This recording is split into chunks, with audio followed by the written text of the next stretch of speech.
Gold है असली multi bagger. हम ऐसा क्यों कह रहे हैं वो हम आपको बताएंगे और समझाएंगे भी। अक्सर देखा जाता है कि ज्यादा मुनाफा कमाने के चक्कर में शेयर बाजार को बिना जाने समझे किसी के कहने पर किसी भी स्टॉक में पैसे लगा दिए जाते हैं, इस होप से कि ये स्टॉक तो मल्टी बैगर बन जाएगा, फिर पैसे गवा बैठते हैं। अगर आप चाहते हैं कि आपका नुकसान ना हो और एक सुरक्षित निवेश की तलाश में है तो गोल्ड बेस्ट है। ऐसे में सवाल उठता है, कैसे गोल्ड का भविष्य क्या रहेगा, गोल्ड का भाव और कितना बढ़ेगा, गोल्ड ईटीएफ निवेश के लिए कैसा रहेगा, सब कुछ बताएंगे, विस्तार से समझाएंगे। नमस्ते, मेरा नाम ब्रिज द्विवेदी है। आप देख रहे हैं अमर उजाला द बोनस का खास सेगमेंट आर पार।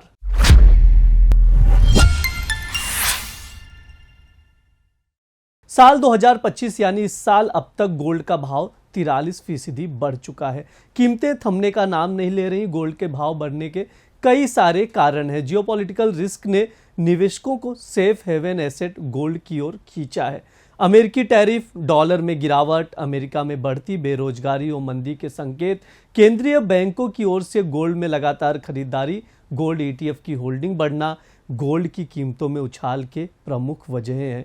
विदेशी बाजार में गोल्ड की कीमतें $3700 के करीब है, वहीं घरेलू बाजार में देखें तो 1,09,000 के करीब है। ध्यान रहे ये कीमत कॉमेक्स और एमसीएक्स के अकॉर्डिंग है। और कितना महंगा हो जाएगा गोल्ड, ये भी सवाल उठता है। कई ब्रोकरेज हाउसेस ने गोल्ड की कीमतों को लेकर अनुमान जताया है, तेजी का रुख बताया है। स्विस एशिया कैपिटल के अनुसार 2032 तक $8,000 से $12,000 तक गोल्ड की कीमतें हो सकती हैं। गोल्डमैन सैक्स का कहना है कि $5,000 तक गोल्ड की कीमतें जा सकती हैं। वहीं जेपी मॉर्गन ने 2026 की दूसरी तिमाही तक $4,000 गोल्ड की कीमतें होने का अनुमान लगाया। 2025 के अंत तक देखें तो $3100 के करीब HSBC ने अनुमान लगाया है। वहीं यहाँ पर सिटी बैंक ने $2700 गोल्ड के प्राइजेस पहुंचने के अनुमान लगाए हैं। कमोडिटी एक्सपर्ट बिटूपन मजुमदार अंकित कपूर का कहना है कि गोल्ड में तेजी अभी और बरकरार रहेगी।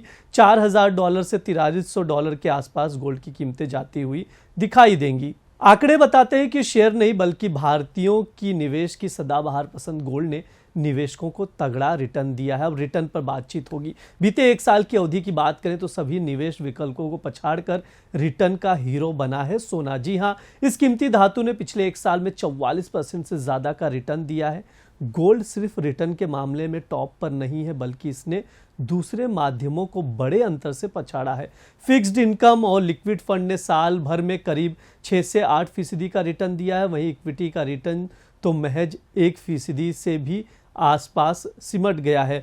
लंबी अवधि के नजरिए से अगर बात करें तो सोने का 10 साल का रिटर्न भी इक्विटी और फिक्स इनकम के मुकाबले रिकॉर्ड तोड़ रहा है। 10 साल के आंकड़े साफ बताते हैं कि सोने ने निवेशकों को इक्विटी से ज्यादा रिटर्न दिया है। 10 साल में इक्विटी का रिटर्न जहां 11% के आसपास रहा है, वहीं सोने ने करीब 14% का रिटर्न दिया है। आंकड़े आप सबके सामने देख सकते हैं। 1990 के दशक के बाद पहली बार दुनिया के केंद्रीय बैंक अब अमेरिकी सरकारी बॉन्ड यानी ट्रेजरी से ज्यादा सोना अपने पास रख रहे हैं। हर देश अपने लिए एक सुरक्षित खजाना रखता है, जिसमें अमेरिकी डॉलर, यूरो, सरकारी बॉन्ड और थोड़ा सोना होता है। लेकिन हाल ही में वे इस खजानों में बॉन्ड से ज्यादा सोना भर रहे हैं। यूरोपीय सेंट्रल बैंक की international role of euro 2025 report के अनुसार केंद्रीय बैंकों के पास कुल 36,000 टन सोना है। WGC के सेंट्रल बैंक गोल्ड रिजर्व सर्वे 2025 के अनुसार 43% केंद्रीय बैंक अगले साल और सोना जोड़ने की योजना बना रहे। 95% का मानना है कि वैश्विक सोना भंडार बढ़ता रहेगा। भारतीय रिजर्व यानी RBI ने मार्च 2025 तक अपने भंडार में 880 टन सोना जोड़ा। यह भारत के कुल भंडार का 12% है। इससे रुपए की स्थिरता में मदद मिलती है, लेकिन वैश्विक कीमतें बढ़ने से भारत में सोने की मांग पर भी असर पड़ रहा है। ज्वेलरी डिमांड की मांग लगातार घटती हुई नजर आ रही। सोने की बढ़ती कीमतों के बीच गोल्ड एक्सचेंज ट्रेडेड फंड यानी गोल्ड ETFs में एक बार फिर से निवेशकों की दिलचस्पी जगी है। Association of mutual funds in India AMFI के आंकड़ों के अनुसार देखें तो गोल्ड ETF में निवेश अगस्त महीने में पिछले महीने यानी जुलाई के मुकाबले देखें तो 74% बढ़कर 2190 करोड़ रुपए रहा है। जुलाई में गोल्ड ETF में 1256 करोड़ रुपए का निवेश आया था। यह लगातार चौथा महीना है जब इस सेगमेंट में पॉजिटिव इनफ्लो दर्ज किया गया है। एक आखिरी सवाल जो अक्सर पूछा जाता है कि गोल्ड ETF और सिल्वर ETF निवेश के लिहाज से कैसे हैं।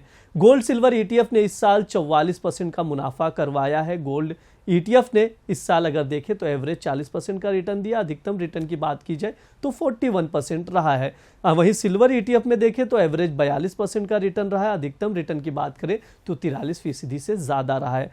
कमोडिटी एक्सपर्ट अंकित कपूर का कहना है कि गोल्ड सिल्वर ईटीएफ निवेश के लिहाज से अच्छे हैं।